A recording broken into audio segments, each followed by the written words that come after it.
শিক্ষা প্রযুক্তি ও অর্থনৈতিকভাবে পার্বত্য অঞ্চলকে এগিয়ে নিয়ে যাওয়ার আহ্বান জানিয়েছেন প্রধান উপদেষ্টা প্রফেসর মোহাম্মদ ইউনূস। তিনি আজ তার বাসভবন যমুনা থেকে ভার্চুয়ালি যুক্ত হয়ে রাজধানীর পার্বত্য চট্টগ্রাম কমপ্লেক্সে আয়োজিত পার্বত্য জেলা পরিষদের চেয়ারম্যান ও সদস্যদের জন্য পার্বত্য জেলা পরিষদ ব্যবস্থাপনা শীর্ষক প্রশিক্ষণ কর্মসূচির অনুষ্ঠানে বক্তৃতাকালে এ আহ্বান জানান। প্রধান উপদেষ্টা বলেন, পার্বত্য এলাকাগুলো দুর্গম, সেজন্য যোগাযোগ করা কঠিন হয়, আর এ কারণেই সেখানে প্রযুক্তি প্রসার দরকার। প্রযুক্তি দিয়েই এ দূরত্ব জয় করা যাবে বলে মন্তব্য করেন তিনি।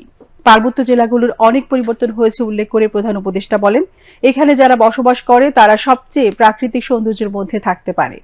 পার্বত্য অঞ্চলের শিক্ষা ব্যবস্থা সংস্কার ও প্রশিক্ষণের গুরুত্ব নিয়েও কথা বলেন প্রধান উপদেষ্টা। তিনি বলেন, পার্বত্য জেলার তরুণরা দুর্গম অঞ্চলে আছে বলে শহর থেকে লেখাপড়ায় পিছিয়ে থাকবে, সেটা হতে দেওয়া যাবে না। লেখাপড়ায় তাদেরকে এগিয়ে যেতে হবে। জানুয়ারিতে তারুণ্যের উৎসবে পার্বত্য অঞ্চলের তরুণদের অংশ নেওয়ার ব্যাপারে উৎসাহ দেন প্রধান উপদেষ্টা প্রফেসর ইউনূস। অনুষ্ঠানে পার্বত্য চট্টগ্রাম বিষয়ক মন্ত্রণালয়ের উপদেষ্টা সুপ্রদীপ চাকমা উপস্থিত ছিলেন।